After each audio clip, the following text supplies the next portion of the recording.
Hello everybody, welcome to It Was Thursday? It was Tuesday, but it is a Thursday today. Was unable to do the show on Tuesday due to getting 1 hour of sleep and getting stuck at the pharmacy, which they said it would take 15 minutes, but it took an hour and 15 minutes. So I couldn't get home on time. I was too tired, but today, on Thursday, I decided to make up for the missing show on Tuesday. And the good thing is, this time, I got no sleep last night. I didn't sleep at all. So I'm running on adrenaline, which is actually better than getting an hour of sleep because then you're groggy. But this is good because I need the energy to talk about this next topic here, and that is KOF 15. People are talking about this on the KOF community is on a rampage. They've been talking about this topic for a very long time, and that is, why are people not playing KOF 15? And if you actually remember, we had a synchronized episode where we talked about this due to Felicimo bringing up the topic, and we were talking about, you know, some of the reasons why we thought that KOF 15 just hasn't been as popular. It hasn't been picked up as much. The matchmaking has been improved. The netcode is really good for the game. So, why are people not picking up this game at this point? And what I really wanted to do is ask the YouTube comments and to ask you guys in chat over here, if you don't play KOF 15 and have considered it and decided not to play it, what is your reason? Why aren't you playing KOF 15? Now, obviously, I'm stating this like you're making a mistake. And, KOF 15 is a very enjoyable game. It's very fun. It's very fast-paced. It's what a lot of people want from fighting games. It's execution heavy. There's no drive rushes or 6-6Ls like in Grand Blue Fantasy Versus. There's very few skip neutral kind of stuff going on happening. So I'm curious, what is the reason that a lot of people aren't playing this game? Now, one of the things that a lot of people bring up and what a lot of the KOF community is getting really mad about is the fact that, one of the reasons why a lot of people don't play it is because you have to learn 3 characters. And that's terrifying. And if you remember a few weeks ago, like a month ago, I was talking about this concept of actually maybe having some sort of arcade version on Steam where you can just pay like 25 cents to play 1 credit for a fighting game. Because someone argued that, playing 3 characters was the draw for KOF a long time ago. But the problem is, that was 25 cents. If you put in a quarter and you started playing KOF and you got slaughtered, you lost 25 cents. If you were playing 25 cents and someone walked up to you and challenged you and just slaughtered you, you'd be like, whatever, and you walked away with losing 25 cents. The problem right now is that if you want to play KOF 15, you got to spend $60. And once you spend the $60, now you got to learn all the 3 characters to have a quality online experience. But there's more to it than just that. There's more to it than just that. So I want to get to that, but I actually want to see what some people are saying in the chat over here. Shout outs to Patet saying hello from Sweden at 4 a.m. That's awesome. Thank you. And, for example, Joshua actually says KOF probably has the most fun neutral of any game, but max combos killed my hype. I'm probably alone in that, though. Interesting. Yeah. I mean, honestly, the last character deleting people with full damage combos can be kind of weird. It's a weird flow of the game. But, you see Mollusk Lover actually says, I try to play it somewhat, but learning 3 characters is time consuming and the huge roster can result in being knowledge checked. Yeah, absolutely. And that's what I talk about. Having to learn 3 characters is really tough. Mr. Cactus says, honestly, I think people just don't care about KOF. If you're into fighting games, you've heard of it, but in English-speaking territories, it's always been second to Capcom games, and that will probably never change. In response to that, a lot of people do care about KOF, but I think they care about the characters and the lore more sometimes than actually playing the game, because the fans of KOF are feverish fans of KOF. But I know a lot of fans of KOF who actually don't play the games at all. They just really like the characters. It's kind of interesting. Mr. Cactus also says if KO15 looked like 13, had great matchmaking out the gate and better marketing, it would help. But at the end of the day, it doesn't say Street Fighter, Mortal Kombat, etc. on the box, and brand recognition and attachment goes a long way. Plus, learning 3 characters and the talk about how hard KOF is probably doesn't help either. So yeah, one of the things that you have to address is, brand recognition. It's tough. It's tough succeeding out this, and we talked about this on the Synchronized episode, but let's face it, graphics mean a lot. Like, we can't even pretend graphics are something that we can just look past anymore. Like, if your game does not look good, it's not going to sell good. That's just it. And while I don't think KOF 15 looks bad, KOF 15 still definitely looks like a previous, maybe even a previous generation game.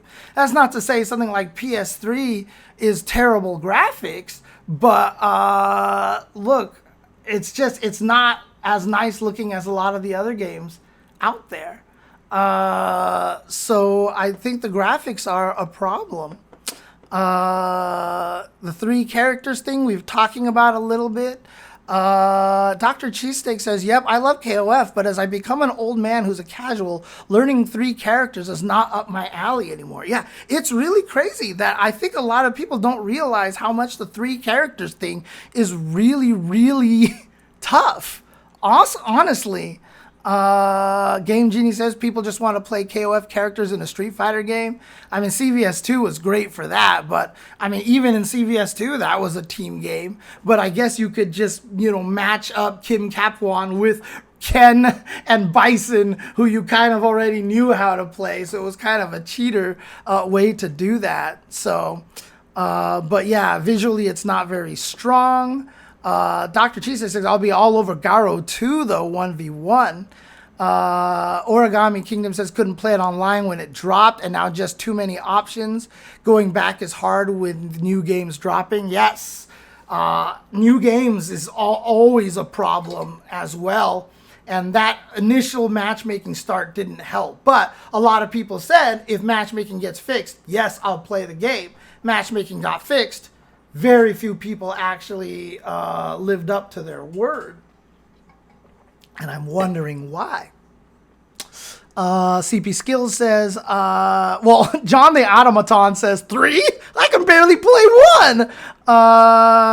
Yeah, Mexico doesn't complain about learning 3 characters. Yeah, Desmaku, that's true, but it's also all the old school guys don't complain about it. All the old school guys don't complain about it. But there's some really important things to hear. CP Skills and Lurker Spine say something very similar, and I was going to address this. I'm bad at the game, says CP Skills, and can never find people on my level to play. And Lurker Spine says, I just don't have a community to play with. And then Molus Lover says, also being destroyed by Mexicans with 2 decades of experience sucks. Yeah, I mean, look, AG42 says 15 was my first game and I got 33rd at Combo Breaker this year. Yeah, not everybody has that ability to do that, right? We're talking about bringing in a lot of casual players. You're probably hardcore enough that you are like going to dedicate your time for this. Twitch Graphics says, I don't know, I've been playing since 94. Maybe when people see 15, they're afraid of a title that went through so many sequels already. It's so daunting to start learning. I'll talk about that a little bit. We're just in a different era.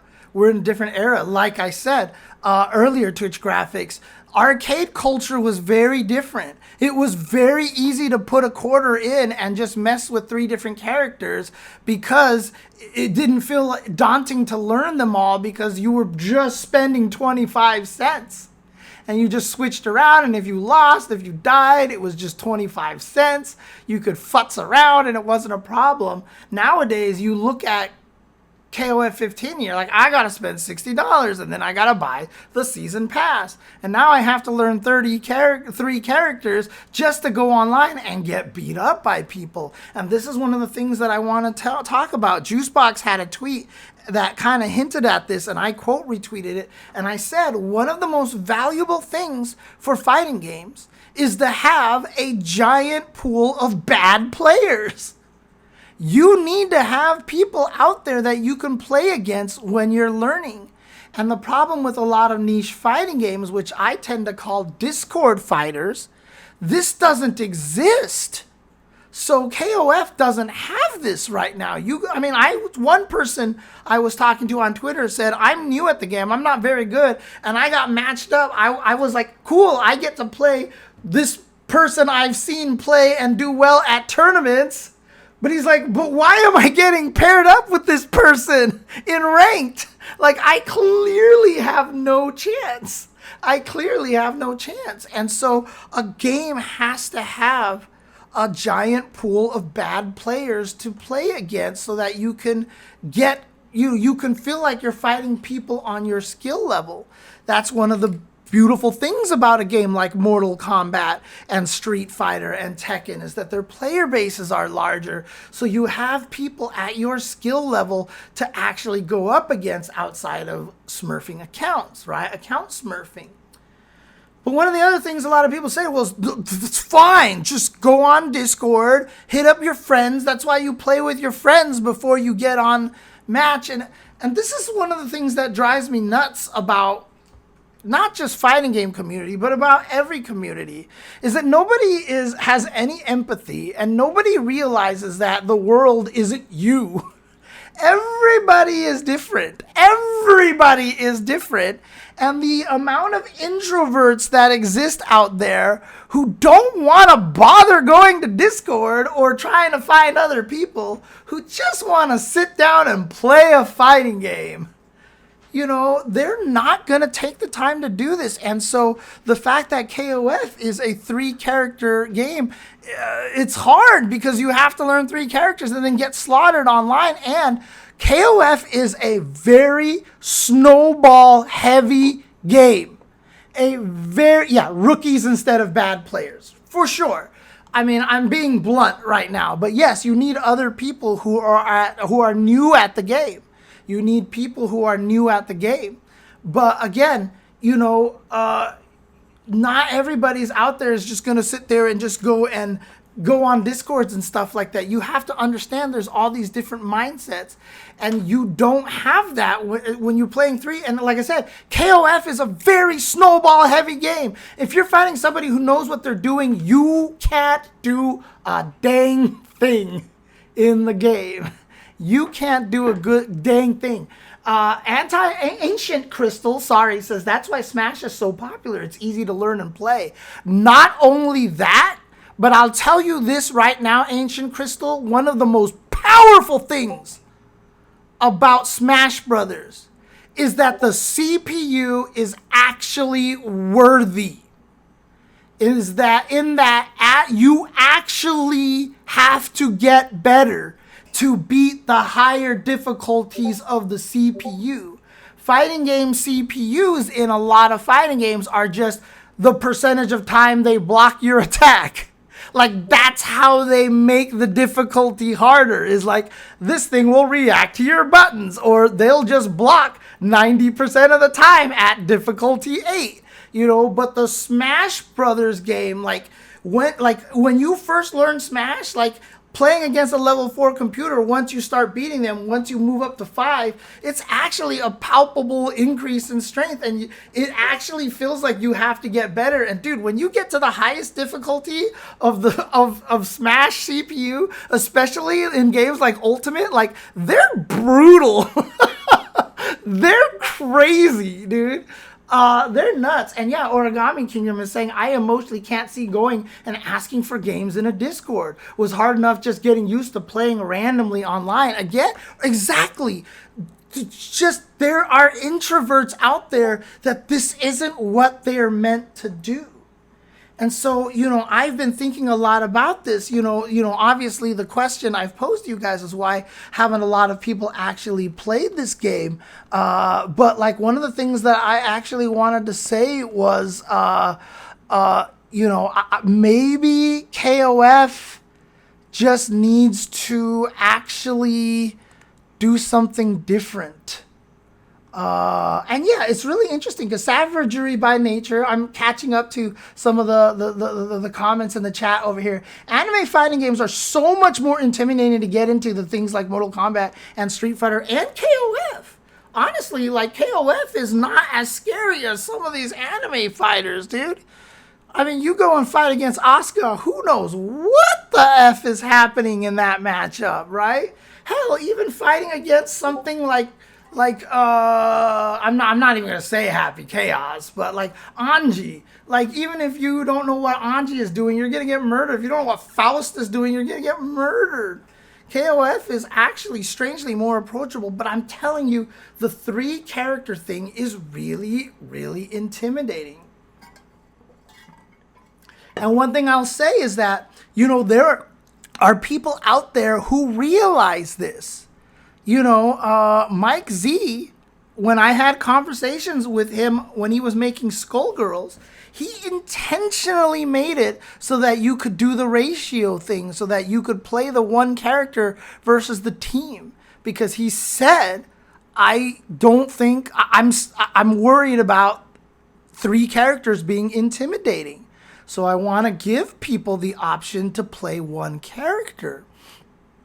And so he actually just tried his best to make sure 1v3 was actually balanced. And it was a thing that he focused on, right? It wasn't like a dynamic controls training mode thing, training wheels thing that who cares if one never wins. Like, no, he legit kept trying to make sure that it was viable.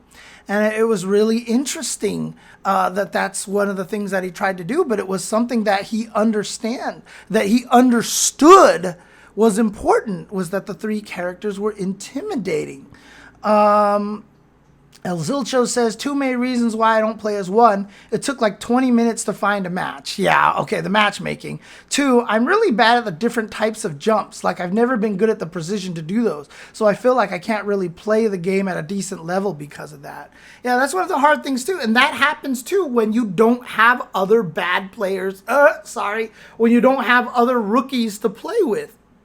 Because if you had other rookies to play with, you wouldn't feel pressured to go hyper hop crazy all the time. You would learn to use hyper hop occasionally, but as time moves on, you'd be like, wow, this is really strong if I just keep hyper hopping, right? It's really, really important to have other low level players, and KOF doesn't have that right now. And again, that's not KOF's fault, because that happens to all the fighting games, right? Everything that's not Street Fighter, Mortal Kombat, and Tekken, that happens to. That's why they all become Discord fighters after a while. Let's see here. What else have people said? Honestly, I only found out about KOF when Terry got into Smash. Oh, man. Yep, that's just the way it works. Let's see here.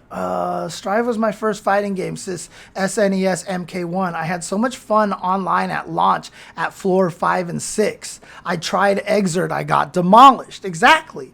Exert is now a niche fighter. It's a Discord fighter. There's nobody bad to have to play at your level. And it's tough. So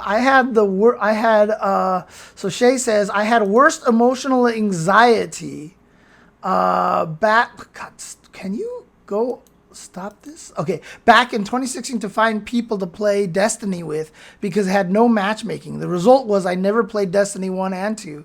You need players finding functions inside of games. Yeah. My 2 cents, I'm not really a tourney player, says Seru. So I don't like playing online that much. With KOF, it would be great if there were better single-player content beyond arcade. Yeah, absolutely. Single-player content, but I want to talk about something else about that as well. 1v1 KOF reboot with Unreal Engine 5. They need to piss off loyal fans to gain many new ones like Strive did. I mean, I think Tekken kind of needs to do that, and I don't know, so far the heat mechanic seems to have made a lot of people mad, so we'll actually see what happens. Twitch Graphics says we can put that 3-character intimidation to the test when Children of the Wolves comes out. No, Children of the Wolves is not 3v3, it's 1v1. Twitch Graphics is just saying if more people end up playing Children of the Wolves, that's an indication that the 3-character things is really, really scary. But don't Americans love Marvel? Perhaps people just don't like the game. Again, a Psyche MD. It's really that arcade culture is different. It's 25 cents. MVC2 got popular in the arcades. KOF is a great arcade game. The ability for people to just walk up and put in a quarter and hit buttons and see things happen was very high. Arcade culture changes everything. This is one of the things that a lot of the veterans who are playing KOF and talking about this don't understand. They are not understanding that time is completely different now. We are not in arcade culture. A lot of these old school KOF players don't recognize the fact that we are in an era where we're playing at home, $60 for a game. There's so much knowledge out there, you know, et cetera, et cetera. Like the level of players in Street Fighter online, like overall, is so much stronger than back in the Street Fighter 4 days. Like in the Street Fighter 4 days, like even the top ranked players would be kind of bad compared to what we're doing today. Like the level of play has gotten really high, and so it's hard to be able to get to a point where you can learn the game. It's really, really kind of tired. Oh, City of the Wolves. Thank you, CP Skills. Not Children of the Wolves. I was getting it confused with Children of the Atom. Yes, you're right. You're right. City of the Wolves. My bad. My bad. So, another thing is to add that I'm getting older. My free flexes are getting worse, and my arms are getting badly arthritic and carpal tunnels. It doesn't feel fun losing all the time. Yeah, honestly, doing different ways to do hyper hops. I mean, I talked about that. You don't want to take away the skill, but there's got to be a way to make it a little bit easier to do hyper hops, because right now it's really, really tough. Again, the reason why Butterfly Joe FGC is that KOF doesn't have a hop macro is because it's just never had it, and they're not changing it. It's just that's the way it's been, right? KOF is a legacy fighter, just like Guilty Gear was before Strive, just like Tekken was before 8. I mean, to be fair, I feel like Tekken 8 feels still pretty similar. So. But that's the reason why KOF has never added a macro. So JNV says, the thing that scares me about MK1 is that it is a bug fest squared for PC. The original console versions are bug fest, and the company that did the PC port is not known for it. I would rather try KOF than MK1 if I bought one or the other. Yeah, for sure. MK was certainly a rushed product. You can kind of tell it needed more baking. And it probably wasn't NetherRealm's decision to release it when they did.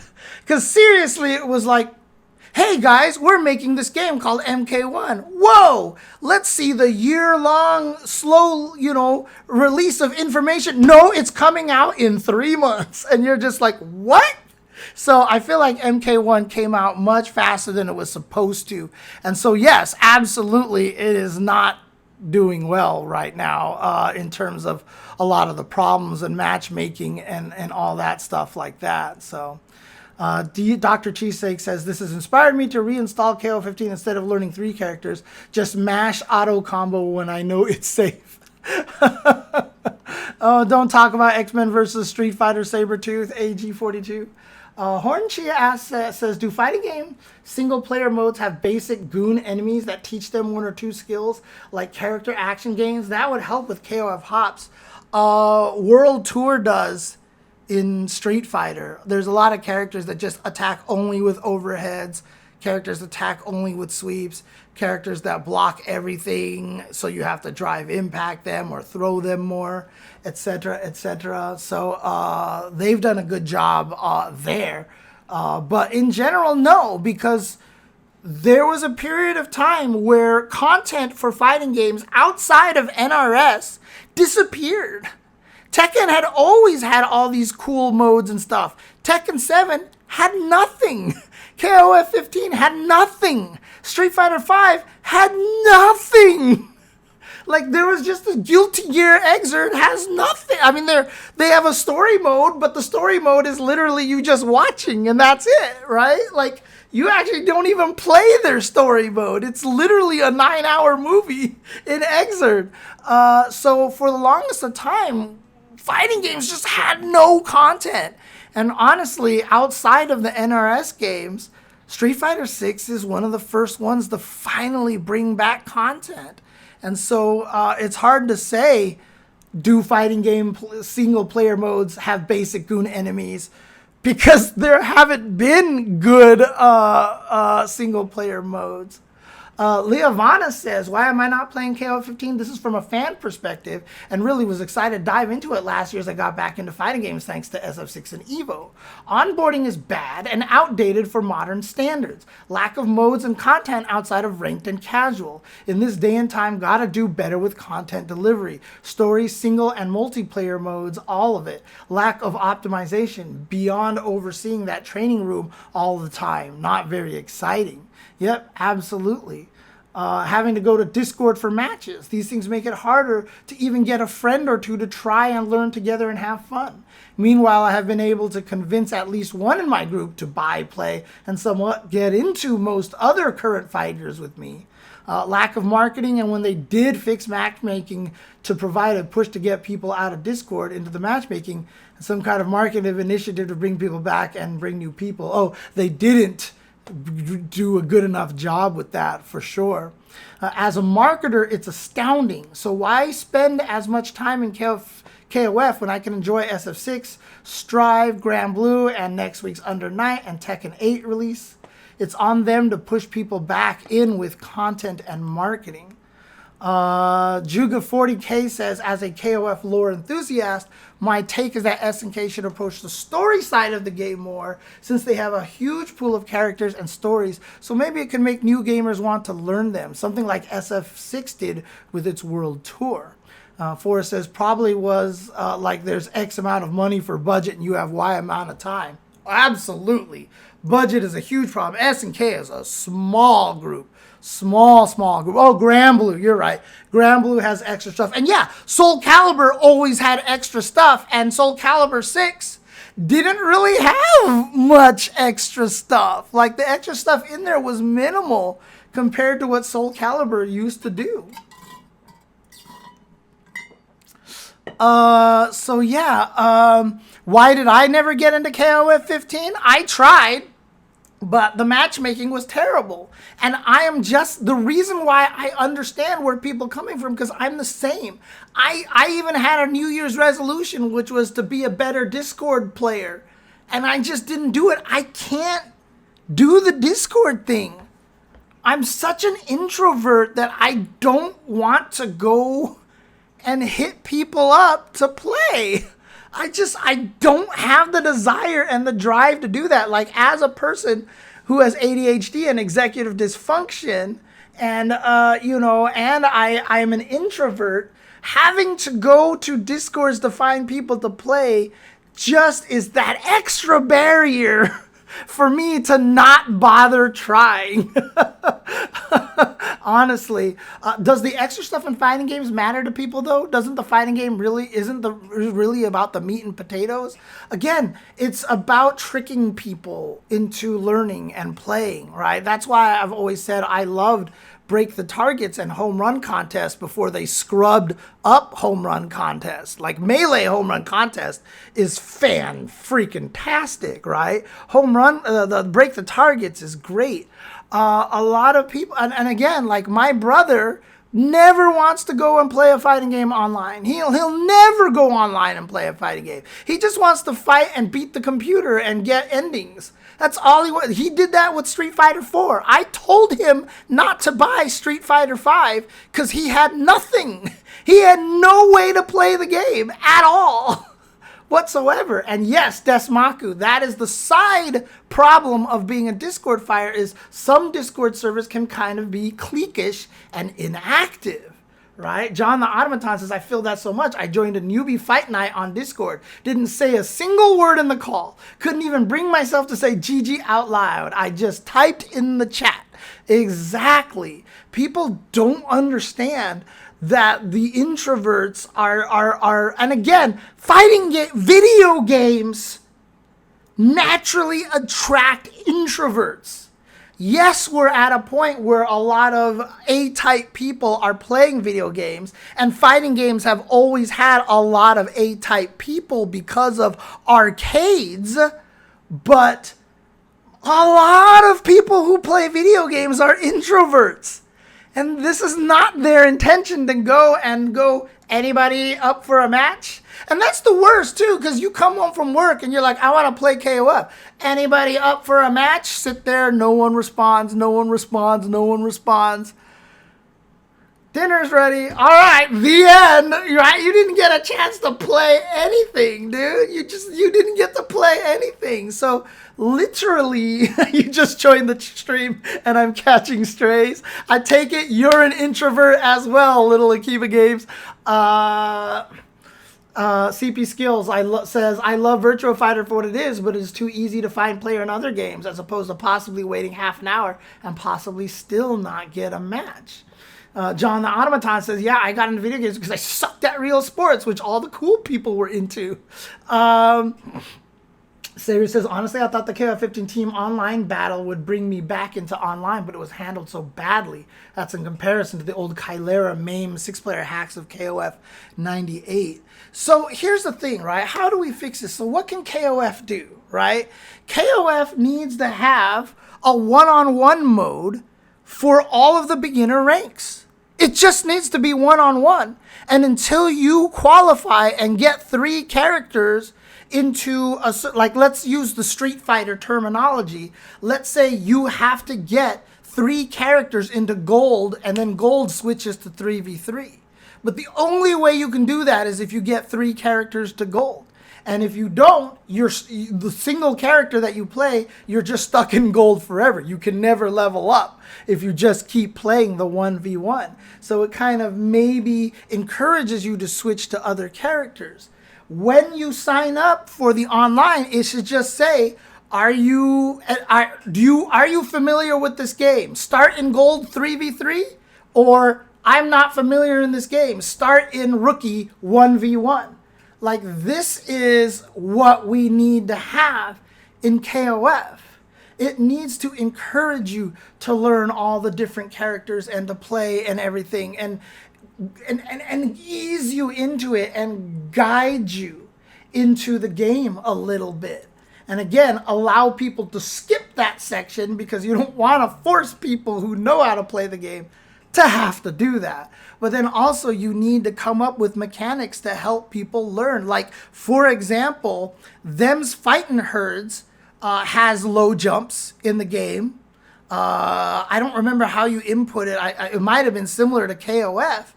But they had mini games. They had a platform game with a spiked ceiling. And so you had to low jump across all the platforms to help you practice how to actually low jump, consistently. These kind of things need to be added to the games. And like people said, people love the KOF characters. Again, look, I understand. Budget. SNK doesn't have this budget. It's a nice thing to say this should be in there. Whether they can implement it or not, very difficult. But story mode, every character's got to have a fairly robust individual story, I think. That's a 1v1 mode. That you literally play the story mode, but you only need to learn one character. Because the other thing that will get people into fighting games more is attachment to characters. Right? Having an attachment to a character will make you want to learn the character a little bit better. One of the hard things about KOF is you jump in here and there's 40 characters. And while that's great to have a fighting game start with a lot of characters, it's hard because you don't know anything about any of these characters. And so if you just start doing these short little story modes for every character, they don't have to be robust story modes. They'll be short little story modes with really fun lore and, you know, just really goofy things to make you really appreciate the character, or even serious story. Like Chizuru's story could be like super serious, you know, because, you know, she got the mirror ripped out of her and she had to recover for years, and she could have a story talking about that. And if you're a person who really likes that serious kind of thing, you're like, I really empathize with Chizuru, so I'm gonna use this character. Or you're a goofball and you love, you know, watching, you know, one of the, like Joe's just sitting here mooning everybody, and you're like, dude, this is my character, he's a troll, you know, like you want to give people the opportunity to do that. And, you know, beating all the story modes gives you prizes, etc., etc. So yeah, it's one of those things that we can't sit here and just make fun of the fact that people are scared of 3 characters. That's what I see from a lot of the veterans. They're like, oh my God, 3 characters. But like, you know, like, but that's the thing, is we have to understand how intimidating it is, because again, we're all at home. We're playing this at home. And when you're at the arcade, arcades are meant to be fleeting. Right? Like, you're supposed to go to an arcade and play and die. And a lot of games out there, if you took the time to get good at it, you would become an expert, and you could 1-credit. You could 1cc Alien versus Predator. You could 1cc certain games like that. I mean, at the Portland Retro Gaming Expo, I'm playing all these old video games like Tutankhamun and Tempest, and these things are unfair. Like, I just don't even know how people today would even play these games. But the thing about it is, there are people who can't die on those games. Have you ever played Arcade Joust? Do you know how impossible Arcade Joust is?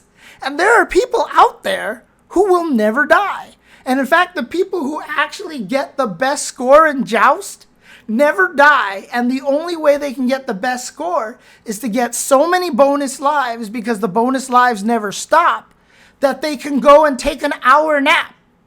And it takes that long for each life to die that they can take a nap and come back and keep playing. That's how many bonus lives that they obtain. That's how good they can get at these games.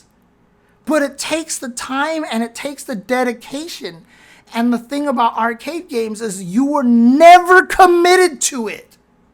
If you put a quarter in a game and you hated it, or you died right away, you'd be like, screw this, and you walk away. But if you did it and you're like, I'm intrigued by this, I'm going to keep playing this because I want to get better at this.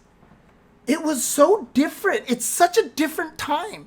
And so KOF, when it came out, was like, you don't just play 1 character, you get to play 3 characters. This is sick. You're not stuck on 1 character. And you're like, dang, I can use the schoolgirl and this cooler than cool guy with this purple hair. And then I could also use this big giant dude who like grapples you and throws you around. I'm in. Let's do this. And then you played it and you're like, haha, having fun. And then the first character dies and you go to the next one. You're like, this is cool. I get to play 3 different characters. Then you get to the 4th CPU and the CPU just reads your inputs and destroys you because it's an SNK game. And after you lose, you're like, that was fun. And you either walked away or you were like, that was cool. What are these other characters like? But nowadays, you don't have that option. How do you do that for KOF? You don't. You can't. And that's why I had that show a few weeks ago where I was like, we need to have an arcade mode on Steam where you could buy a credit for a game just to play it and then not have to dedicate anything to it. It was really, really, really hard. It's really hard to play KOF just to try it out. which is why the free version of Granblue Versus, by the way, seems to be working really well. More people actually are playing on the paid version than the free version, which means it's converting a lot of people. Maybe KOF just needs to have a free version out there, honestly. You know, just a demo version to play. Maybe that is actually something that they need to do. Because right now, you have to understand that the 3-character thing is an intimidation. It is something that scares people, because also we understand that fighting games are more serious now. A lot of people who went to go play those fighting games, they thought they were button mashers, right? They weren't. So literally, my friend told me a story about a dude who walked up to play Alpha 3. And he was like, oh, who's this guy? This guy came in with a business suit. He was in a tie, whatever. And then he went and he picked Armika. And my friend was like, whoa, this guy must really know what he's doing, because he picked Armika. So, you know, that's like, you know, you have to kind of know what you... And what did the guy did? He held down and hit roundhouse and did slide, slide, slide, slide, slide, slide, slide, slide, slide, slide, slide, slide, slide, slide, slide, slide, slide, slide, slide. That's all he did for the entire credit that he played. Nowadays, we understand that that's not what fighting games are about. And so if you're interested enough to go and play a game like KOF, you know that business class, exactly. I was going to call it business class, but no one was going to get that except investigation code. But like, honestly, like you're just not, you know, that's not what you're supposed to do when you buy a fighting game these days, right? And so when you play KOF and you're like, my God, I need to learn 3 characters, it's tough. Now, having said all that, I still think probably the thing holding KOF back the most is the graphics. I really just do. I really just do. If the game looked better, I think more people would play it. Honestly. Graphics are so important. Graphics are just important. Can arcade be replicated virtually in today's age? Not like Battle Hub, like a separate service outside of the game. That's what my stream was a month ago, John the Automaton. I was saying that maybe Steam might want to even think about doing that, so that you just spend credits on a game to play it for, like, have games have an arcade mode on them. Clearly there's more than that. Like, obviously a lot of games out there aren't going to have that ability. But for a lot of games out there that are, like, obviously something like Red Dead Redemption, you can't have an arcade mode on that. But let's just say it's something like Hi-Fi Rush comes out.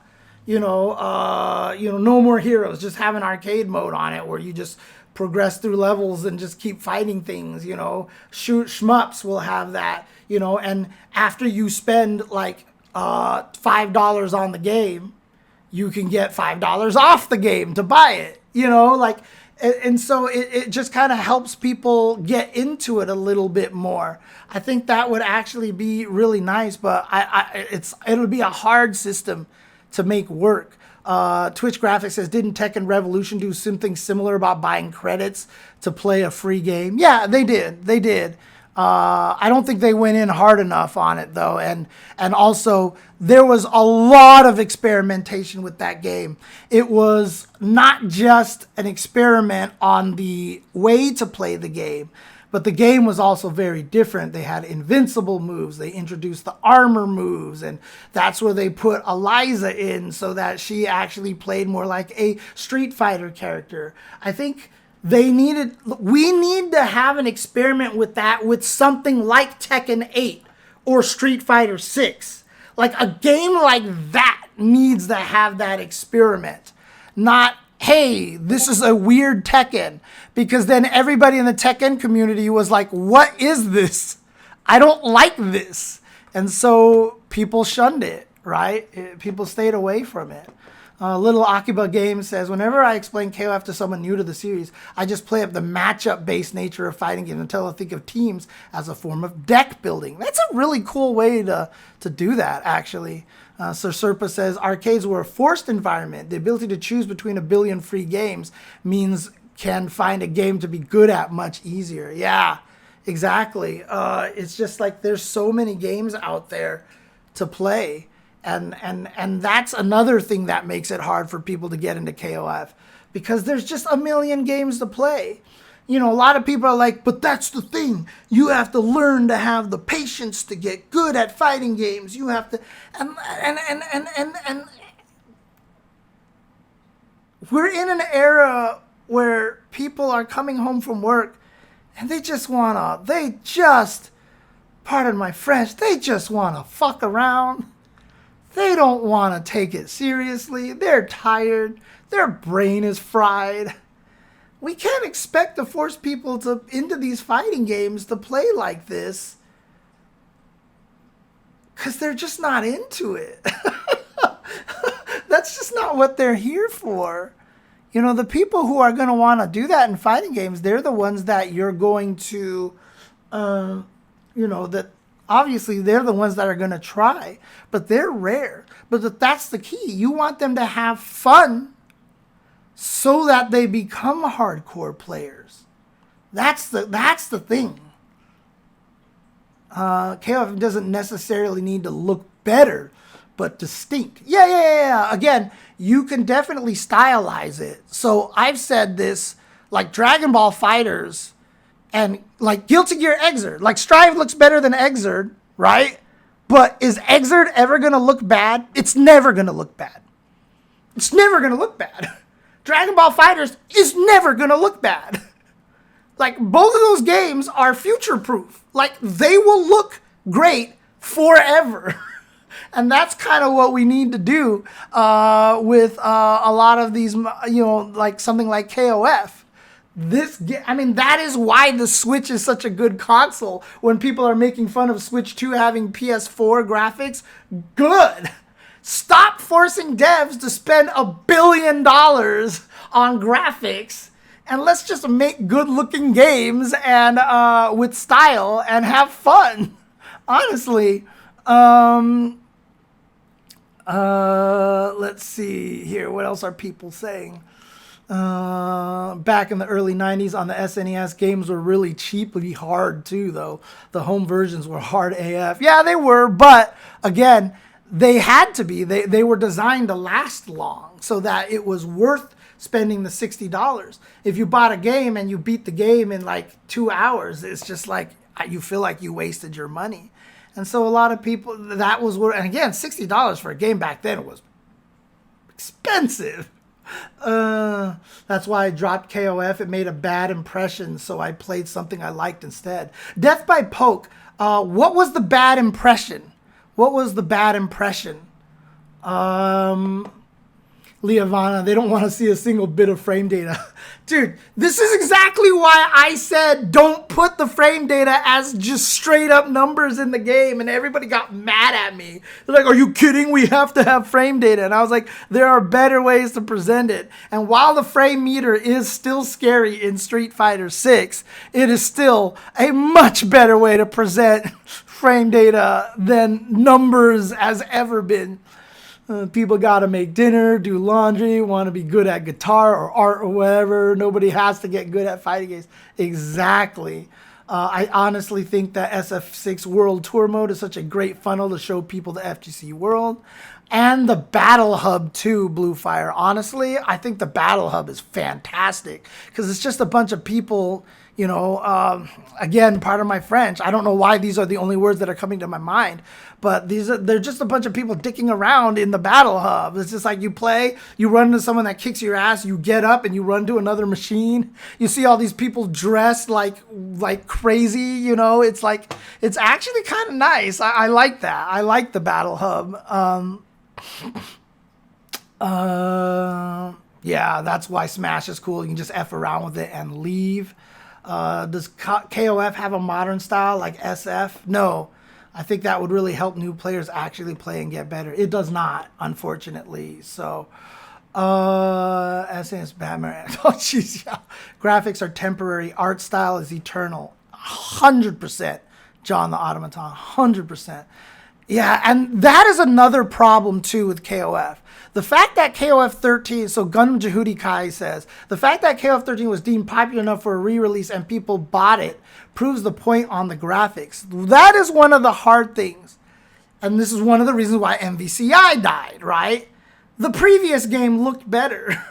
KOF 13, to most people, still think it looks better than KOF 15. Now, obviously, your mileage will vary depending on who you are. There's definitely a lot of people out there who didn't like the way KOF 13 looked, right? But, you know, MVCI didn't look as good as MVC3. MVC3 looks better than MVCI. And the fact that KOF 13 still has the reputation for being such a great looking game and thus being better looking than 15 is a problem. It really, really kind of is. Ignacio Corto asked, what is the best looking game in the NES? Oh, I thought you said SNES. The NES. Best looking game on the NES. Wow. That's a tough one. SNES, I would say Super Mario World 2. Sir Serpa says, KOF is also fiercely holding on to old character designs that don't translate well in modern culture. Yeah, that one might be a little subjective. I'm not sure. Some of those SNES cartridges were $90, dude. It's crazy. Chrono Trigger, dude. Holy crap. Old games had rentals. That's right. We used to be able to rent games from Blockbuster. That was a big deal, too. That was a huge, not from Blockbuster. We used to be able to rent games from my parents' video store. Screw Blockbuster. Support the mom and pop shops. Oh, you hate the Battle Hub? You probably don't qualify for the intermediate Battle Hub, do you, Lurker Spine? The Battle Hub does more for the culture than anything that has happened inside of a fighting game in the last 20 years. Yeah, I think so. Oh, you're in Platinum, so yeah, you're already in the harder one. Yeah, honestly. KOF 15 just doesn't look sexy, yeah. KOF doesn't need modern, just needs another control method for hops. I think that's true. Perhaps Sega needs to merge Like a Dragon, formerly Yakuza, with Virtua Fighter by making the Like a Dragon segment analogous to SF6 World Tour. It'd be interesting if they tried to do that, but Yakuza is a really powerful way to get people into Virtua Fighter. Like, the fact that they have Virtua Fighter in all the arcades and all the Yakuza games is something, but if they started to merge those two together even stronger and just put the Yakuza characters in Virtua Fighter, oh, you've got yourself something going. You got yourself something going. KOF 15 training room is why I noped out. Everyone's just playing on the training mood. Yep. You said it best. A game nowadays, especially fighting games, need to be flashy, not just for players, but also for viewership, which also introduces the game to a bigger audience. It's so funny. One of my friends works at the University of Advancing Tech in Arizona, where he actually teaches programming. I went to go visit him, and to get his school to pay for my flight, he asked me to give a speech. He asked me to give a presentation at the school, which some of the kids were excited about because some of them knew who I was. And my presentation, Slice Boot, was exactly that. I was like, nowadays, if you intend for esports, you have to design a game that is exciting to watch just as much as it is as fun to play. And I was, which is why I was never anti-combo meter and counter in Guilty Gear and the wall splat and stuff like that, because that appeals to viewers a lot. That actually makes it very important. And I know Capcom took that to heart too, which is why you have the drive impact and all the crazy paint sprays going around everywhere, all over the place. But there was an esports game that I played a beta version of, and I was talking about this. I was like, when you watch it, you can't tell what's going on. Like, things need to be highlighted more. Things need to be more pronounced, etc., etc. When you design an esports game, it has to be as fun to watch as it is to play, maybe even more so, right? Ice hockey took away the icing, the blue line, right? if I'm not mistaken. Or was it the red line they took away, right, to make the game faster? Basketball changed all their rules to make higher scoring games, etc., etc. They don't call travels anymore. You know, stuff like that. Like, viewership is important, man, and it's really important for that. It really, really is important for stuff like that. So I think the KOF core audience would revolt if anything resembling modern was introduced. It was the cause of a lot of indigestion in Street Fighter, and honestly, I think Capcom got off kind of easy, thinking back to what the SF community has been like in years gone by.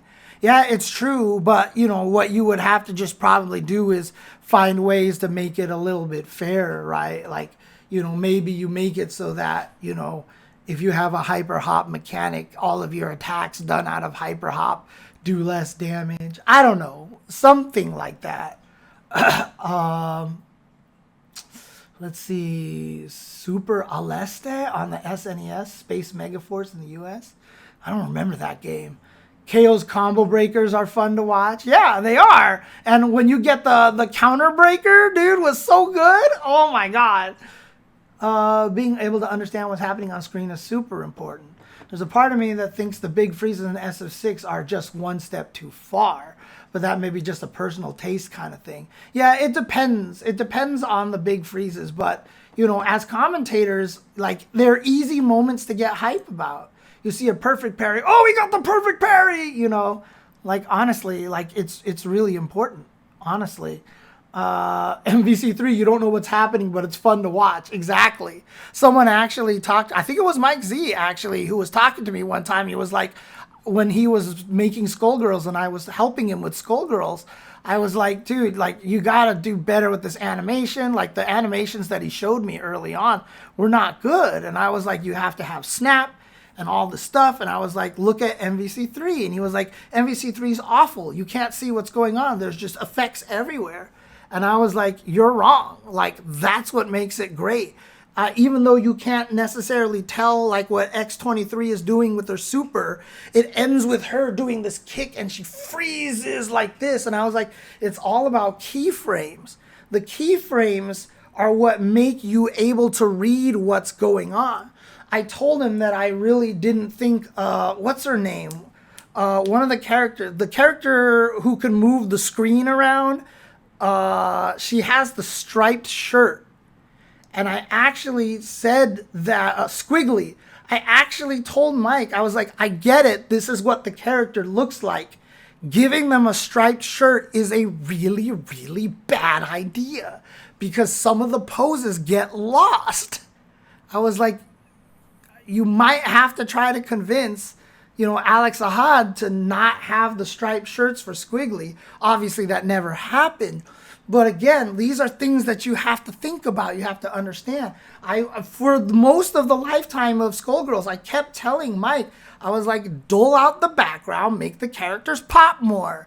Because when Skullgirls first came out, it was really hard to see the characters. The backgrounds blended with the characters really badly. I've talked about, Lurker Spine says, I've talked about how Strive got big by not being so concerned about the hardcore audience. Absolutely. It's the second highest entrance ever at Evo. Had 2,600 entrants at Evo this last year. I don't think Daisuke is really sad right now about the success of it.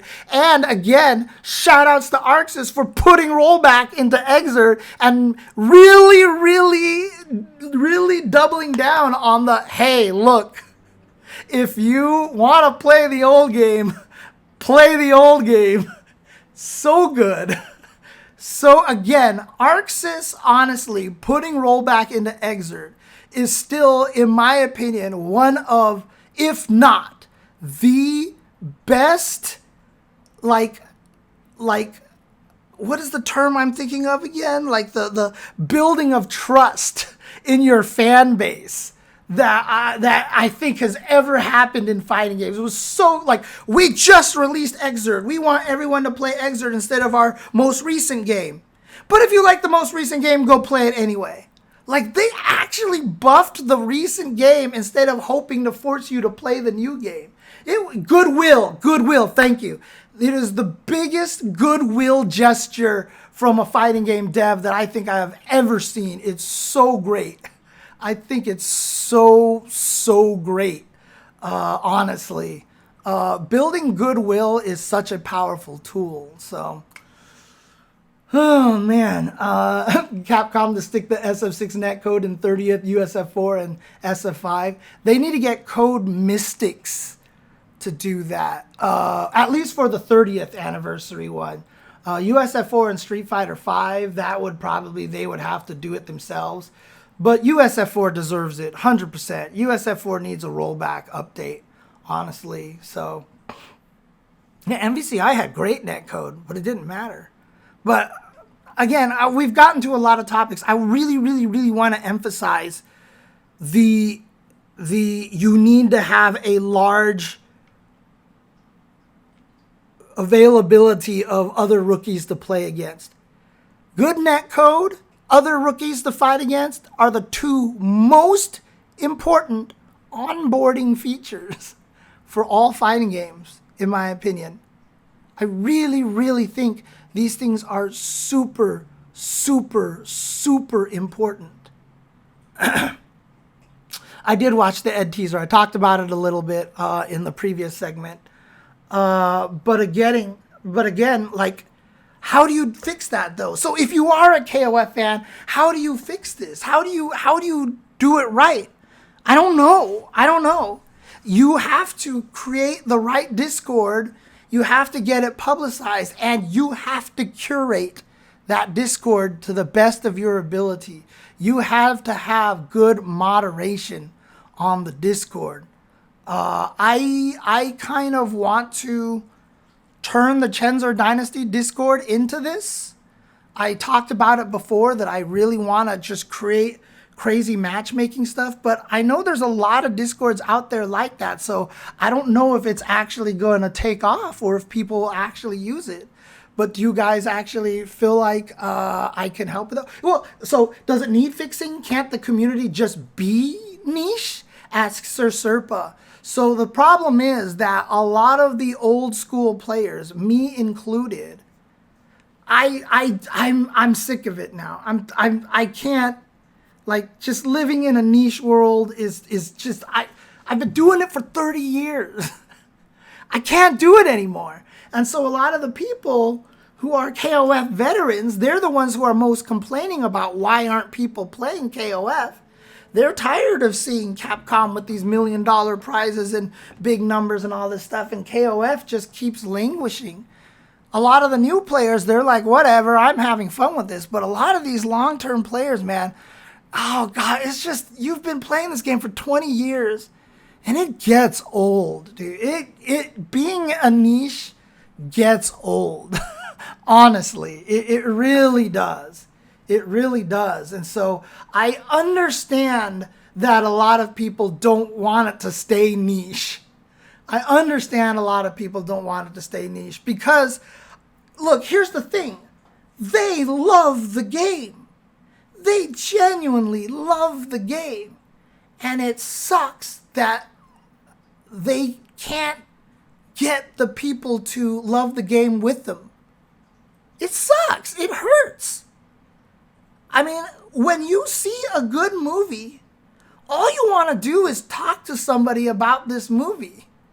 Like, if you saw like Endgame when it first came out, first thing you want to do is just find somebody else who's seen Endgame so you can talk about it.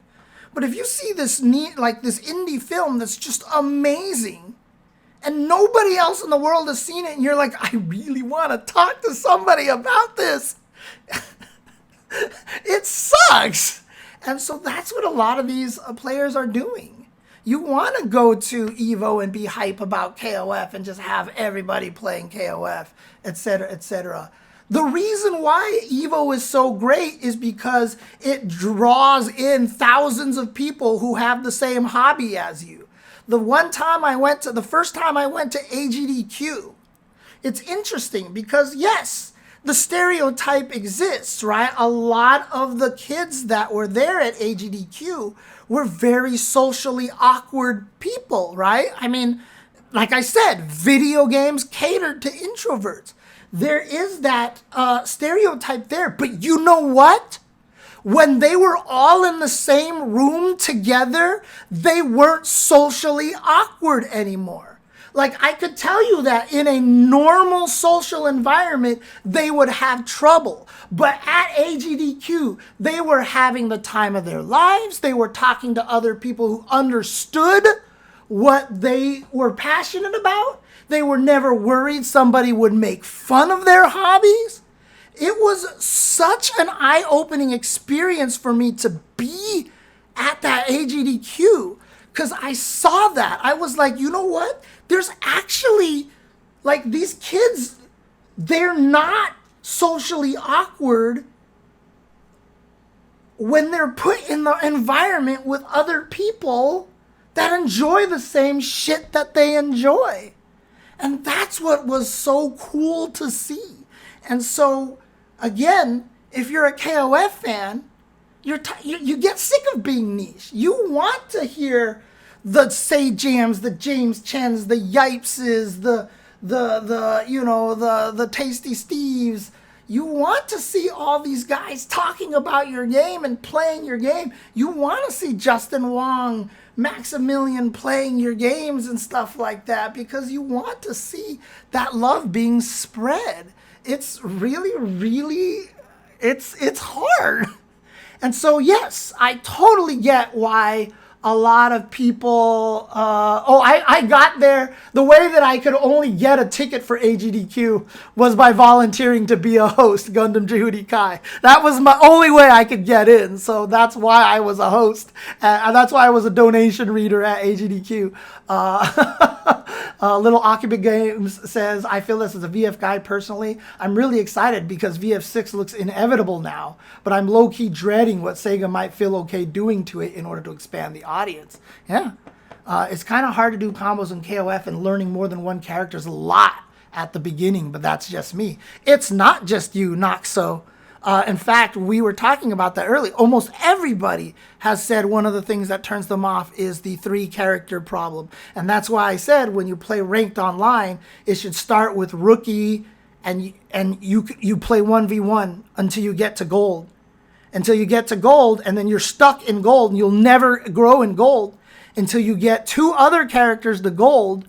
And then as soon as you get 3 characters to gold, you're allowed to play the 3v3 once you get to that point.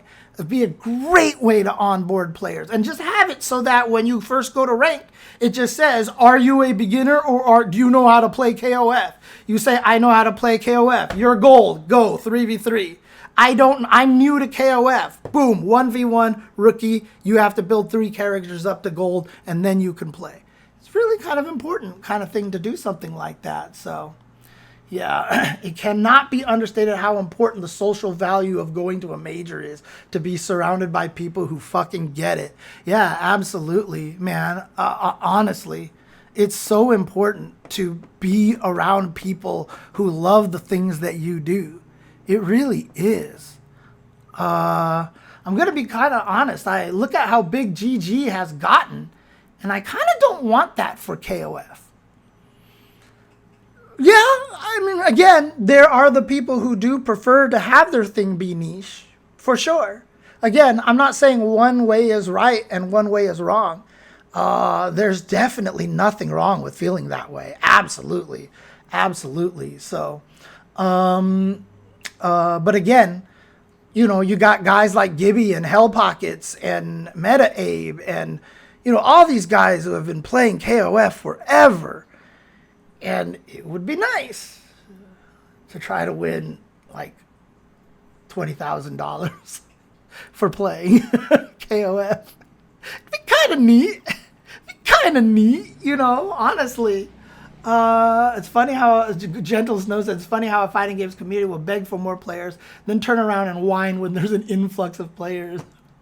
Like every streamer has reacted to Evo Moment 37. My favorite was a coworker of mine. I told him that I do all these fighting game stuff. And he was like, yo, have you seen this video before where like someone does this thing where and I was like, dude, if the camera panned over 2 more feet, I was standing right there. I was literally right there next to Seth when he was recording that. Oh man. Let's see. Not gonna lie, the only reason I'm kind of into KOF is because I had a Korean flatmate back in the day and we just played so many games from 2001 to 2003 on NeoWave. Yeah. Again, friends. It's friends. Friends. It's so important.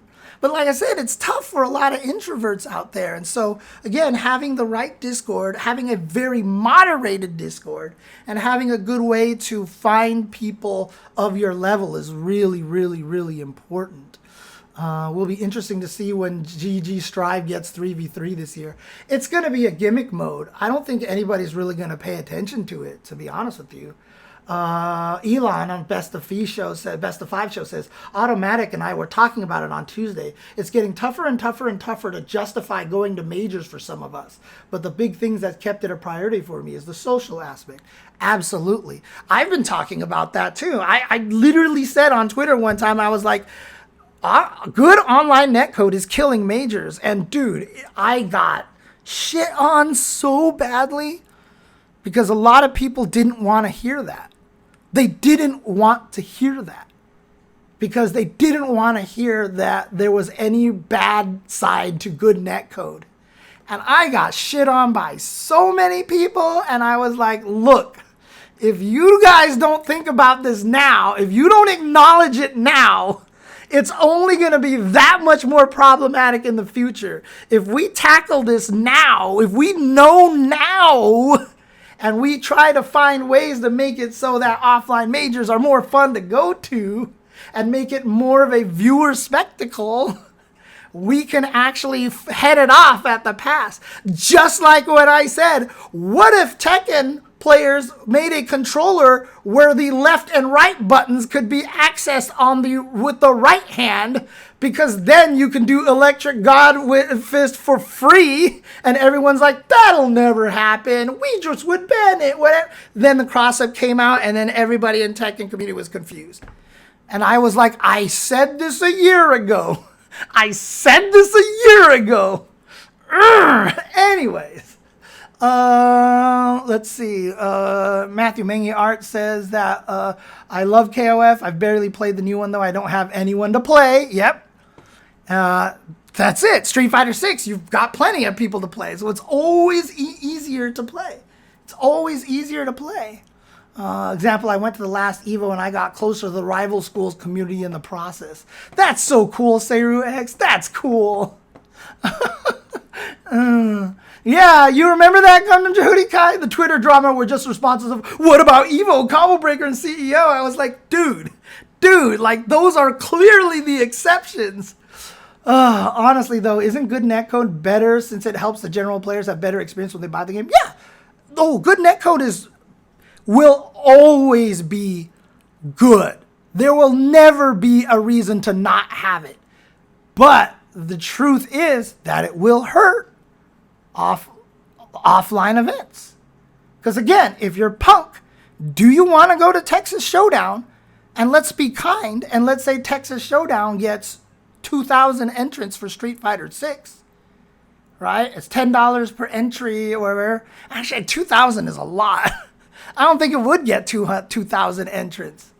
But let's just say you get 70% of that, right? And then does that cover all of your flight and your hotel?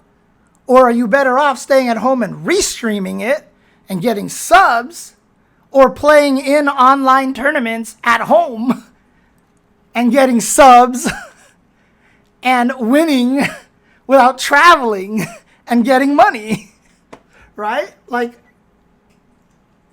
we have to talk about this. We have to talk about this. Oh, man. Let's see. You think as VR develops, the offline experience of visiting majors could be replicated online to some extent? It'll be really hard. Really, really hard. I know after going to tourneys for so long, since I was 16 to 17, yeah. Some players got spoiled by netcode, yeah. I have a low tolerance for going to poorly ran events. Oh, yeah, there's lots of those. At least at home I can do something with my time. Problem is you won't know if an event is poorly run until you get there. True. Like Aquaman said, it's a hobby first. Yes. And may not even be poorly run, but just believe it to be. Even the bit of revenue split from the ads on top of the bits and subs would make it more beneficial to stream instead. Yeah. Sliced Blue says it depends on whether you want to be a pro player that streams or a streamer that plays. So Serpa says Combo Breaker had 351 entrants for Street Fighter V last year as a point of reference. Right. JNV says sponsored team want players to travel and show ads on their jersey. Yeah, absolutely. Otherwise, that's the thing. How do we get sponsored players if they're all playing at home and we never get to see them? Right. So it's kind of crazy. Can offline events expand to have panels and art and become more FGC conventions rather than just tournaments? A lot of them are doing that already, Matthew or Doc Helmet. A lot of them are doing that. Combo Breaker's doing that. CEO's doing that. Evo has lots of panels and artists and stuff like that. But most events can't afford to do that, right? That's hard. It's hard. Best of V Show, Elon says, to be honest, though, I think we need to change the tournament experience, both offline and online. I don't know if it's because I'm getting old and shitty, but a lot of time is spent waiting by everybody. Yep. It's doubly bad in online tournaments. Yeah, because online problems. It's just the way online is. But that's why it's always funny when I'm doing the CPT online, when the guy who loses the first match has to wait forever to play the next match. I always like to see how their online points, their ranked points change. Because they're just playing ranked all day. Oh, man. Even if you do want to go to offline events, the prize pools just don't justify it half the time. Yep, so CP Skill says. Gentle Snow says, we're not at the point where players should think about tournament payouts as a way to make a good living until the scene grows much more. Exactly, and that goes back to what Sir Serpa asked about, isn't it okay being niche? This is the thing, right? As long as it remains niche, it will always be stagnant. And you know, we do want to get to the point where people can travel. I mean, honestly, it's hard to argue that during those times, during Street Fighter 4 and 5, when people were actually traveling and building up those points in those CPT circuits, and we had those point tables, and everybody went to CEO to gain points, and then everyone went to SEAM, and then everyone went to, you know, UFA, and then everyone went, like, that was a pretty awesome time for fighting games, honestly. It was a pretty awesome time. Yeah, you don't want to combine FGC with existing conventions. You want to turn your FGC event into a convention. Blue Fire says, I entered TNS yesterday and my third match player couldn't be found for about 20 minutes, but the jerk was just playing ranked on his own stream, so that problem is getting compounded online. No, that sucks. Go to tourneys to enjoy the social and competitive aspects and as outreach to show how great fighting games are to potential players. Yeah. Sir Serpa says the problem is this convention being framed around everyone making a career out of it, going to tournaments. Best of V Show says Steve retired, so now we will never have someone who keeps track of that as well. Yeah, there was the one guy who tried to take over, but I haven't seen him do much with that. Slysboo says I think with everything offline, events offer it would be okay if they charged more for a larger prize pool. And you know, you say that, but Evo has always run polls. They're like, if we raise the entry fee to every game from $10 to $20, would that stop you from going to Evo? A lot of people are like, yeah, man, that would make it too expensive. And I'm like, if you enter 3 games, it's $30 more. Like, I'm broke, boy, and I understand that $30 is a lot of money for me these days. But dude, like, how much are you spending going to Evo? Like, is $30 extra if you entered 3 games gonna make a difference? But everybody says, yeah, that would cut it. Like, I wouldn't be able to go anymore. So I don't know. Like, they just haven't done it. So Lurker Spine says, I mean, we can also look at, say, something like Magic the Gathering. They went from focusing a lot on pro players and pro tournaments, and they pivoted from that to turning their big pro tournaments into conventions and sponsoring content creator streamers and trying to grow the game that way, because the casual market was a lot better way to grow the game. Yep. Why is Evo entry that cheap? So again, it's a lot of money for the venue fee, but every game is $10. And so the prize pool is always number of entrants times 10. It's just cheap that way because that's what it was early on, and nobody wants to make it go up. I mean, zero disrespect to the TO and bracket runs, but the answer, sorry. Offline events have so many issues to deal with, just the rising expenses just to have one, not to mention lack of profitability for all that work. Yeah, Combo Breaker and CEO aren't making money. They aren't making money, and the pandemic fucked them up, dude. Like, having those years booked and having to cancel them, dude, you know how much money these guys lost for that, dude? Jesus, oh my God. I feel like for me, if I entered a tournament, I immediately go 0-2, so I'd be happier if it is cheaper. See, that's another thing too. A lot of people, you know, you raise the prize pool, that's benefiting literally maybe 5% of the people who enter, right? So people saying they would still go with the event hike. They might. Did you see the Jabali tweet?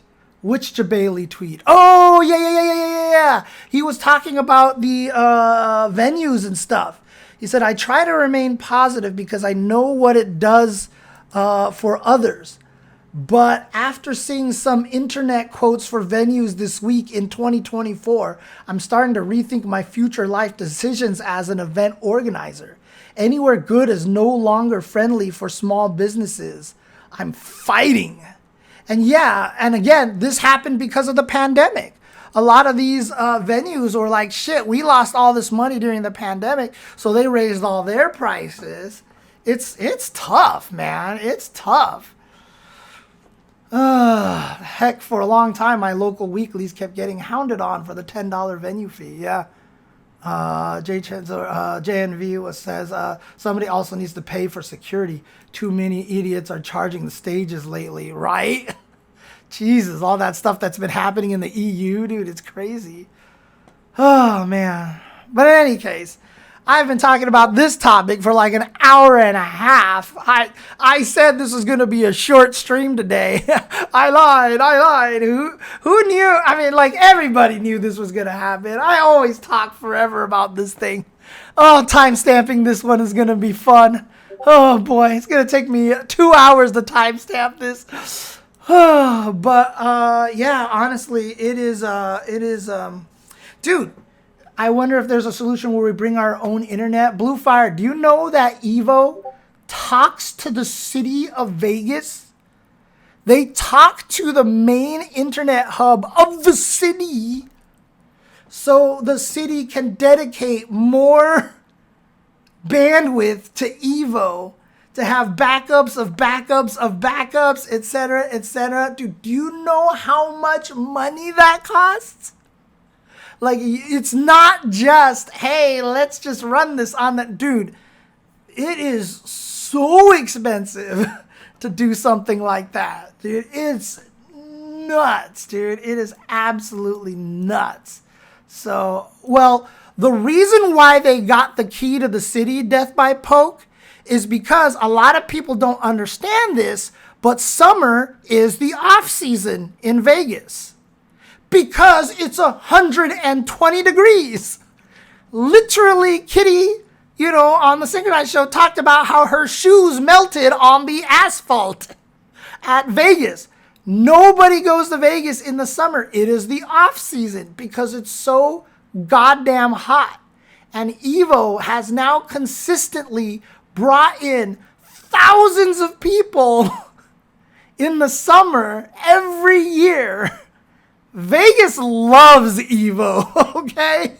Vegas loves Evo. Oh, man. Dude, every time I walk outdoors during Evo, I'm just like, oh, man. Yeah, exactly. Oh, man. I mean, they're doing better with, like, cool things.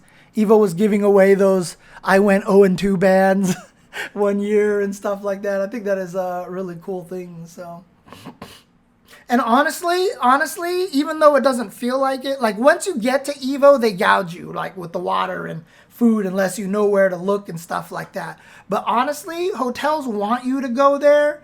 The airlines are subsidized by the casinos. It's actually one of the cheapest places to fly to and some of the cheapest hotels in Vegas.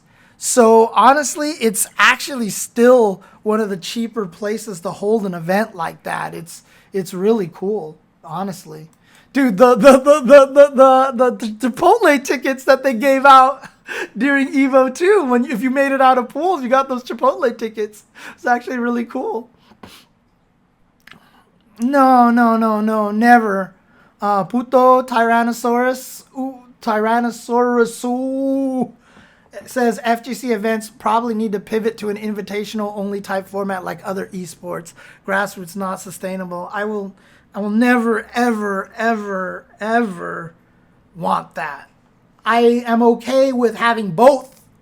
I'm definitely okay with having both, but stuff like Evo, CEO, Combo Breaker, it's the arcade culture. You put up a quarter, you can play. You put it your entry fee, you can play. You put in the same entry fee as Daigo. Like, it's really, really important because that's also how we find the Zens, the ending walkers, and all the other people who show up out of nowhere and just start kicking ass. That's the way fighting games have always meant to be, and I will always fight for that. As long as I am involved in the scene, I will be fighting for that. Now, having said that, we do need invitationals, especially run by teams like Red Bull, because Red Bull Kumite has been awesome, and they always do a wonderful job being the fighting game community instead of, hey, we're Red Bull, you do things our way. No, they're like, hey, we're Red Bull, we have budget, so let's see what you guys do as the FGC, and let's just do that with a budget. And so, like, I am totally down for invitationals. Definitely down for invitationals, but I never want it to become the primary thing.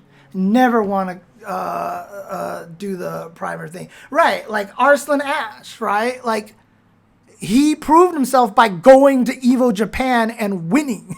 He flew himself out to Evo Japan, got trapped in the airport because nobody could speak his language, and I don't even know how he made it out of the airport. I really honestly have no idea how he made it out of the airport. But he got to Evo and he won.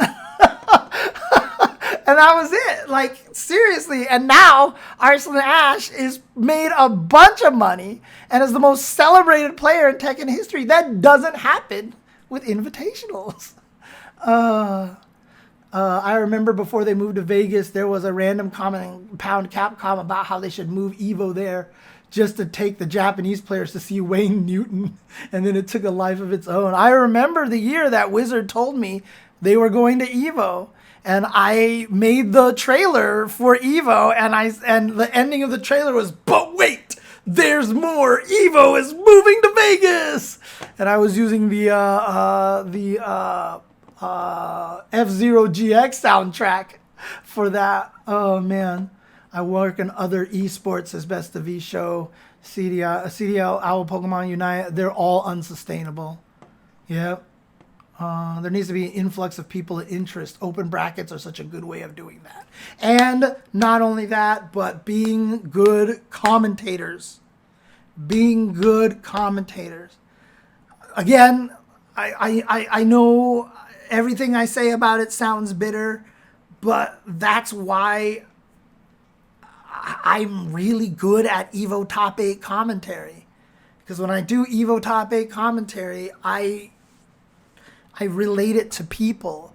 I try to get people to find their favorites, to learn to root for these guys. I try to get people attached to the people who are on the stage. Because that's how you get people into the scene. That's how Evo is a different audience. If I'm commentating Capcom Cup Top 8, yes, it's going to be a lot of technical talk. It's going to be a lot of frame data stuff. If I'm doing Evo Top 8, I have a completely different set of commentary rules for myself. And that's so important for an event like Evo. So important for Evo. I will be at Frosty. I will be at Frosty at AG42.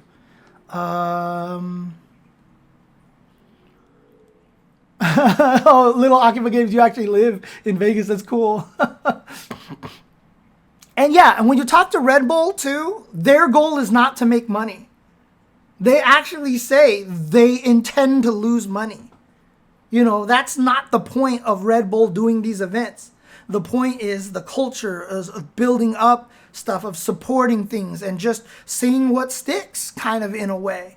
They enjoy supporting these cultures. That's why they do the off-biking, the guy who jumped from space, all the things that they've done. Like, they're really, really big fans of just trying to promote the culture out there and, yeah, building their brand. So it's really, really great. It's really awesome to see what they do, honestly. So, let's see. Oh, yeah. Oh, dude, you buy me some of that popcorn? Yo, I never get a chance to go and buy that popcorn. That popcorn is ridiculous, dude. Oh, my God. Street Fighter website is now posting matchup chart with lots of useful statistics. Ooh, okay. Are you on Twitter, JNV? Can you just paste me a link so my ADHD brain will remember? Really appreciate it if you can do that. Popcorn Baron, yes, exactly. Oh, you're in northern Utah. Oh, but it's still really quick to get to Vegas. Yeah, absolutely. So, Popcorn Baron is amazing, dude. I love that he basically got his start at Combo Breaker, and now it's just a full-on online business. It's so great. I love it. Steve stood for 2 hours to get popcorn in Combo Breaker 2022. Jesus Christ. Oh, man, that's brutal. Oh, cool. Thank you, JNV. Thank you. I'll have this open, and hopefully I'll remember about it. So, anyways, obviously we can talk about this forever. A lot of good discussion here. And I should just do streams where we just talk like this more. It's really fun.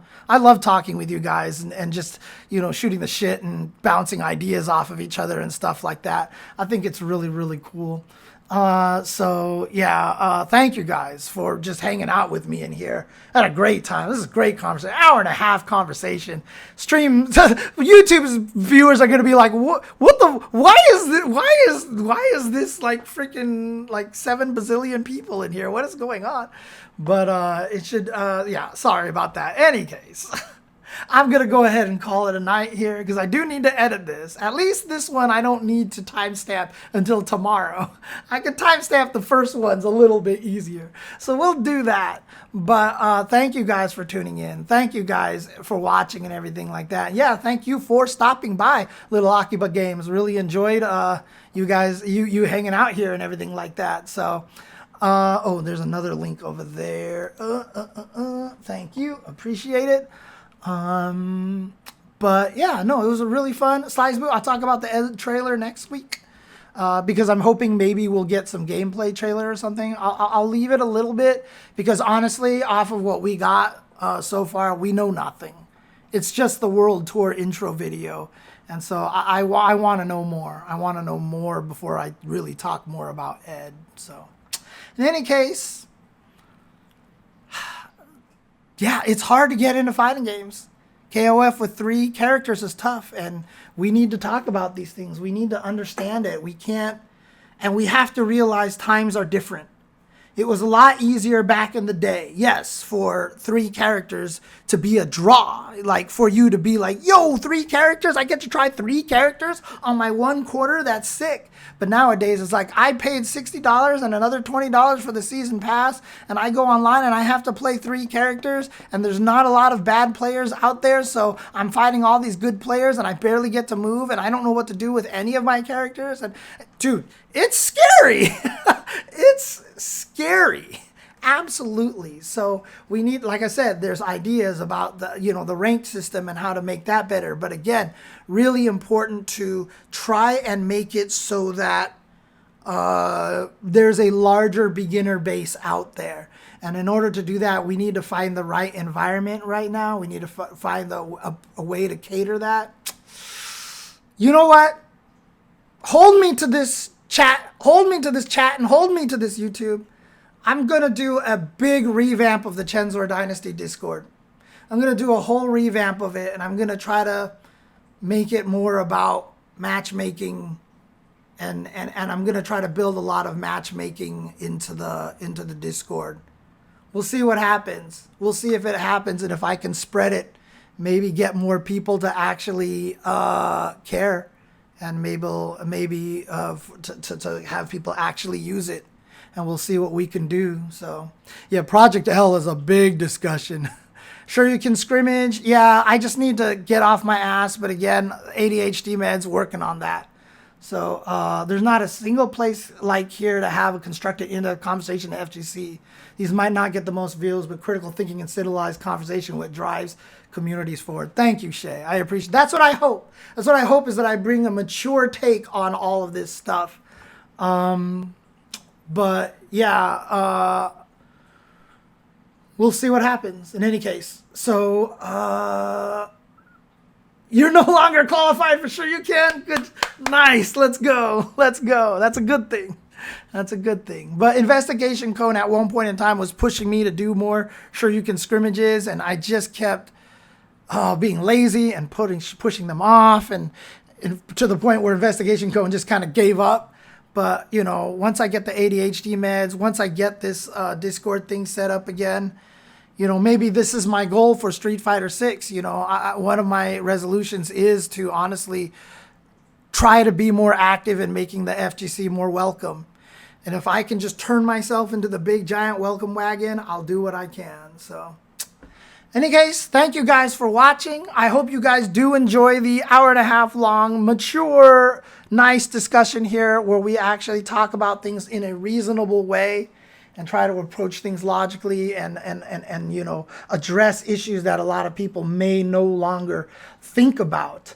That's why I like the recap show you do. You covered what happened, what is happening, and where we're going in respect to game and FGV. Thank you. Appreciate that, Mozzie. Appreciate that. So, sure, you guys are really fun. I think it's really in line with your mission of Welcome Wagon. Yeah, for sure.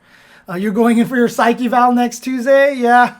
Good luck with that, dude. I mean, like I said, I started taking some very low dosage ADHD meds. And then I was like, I'm really not 100% sure it's changing much.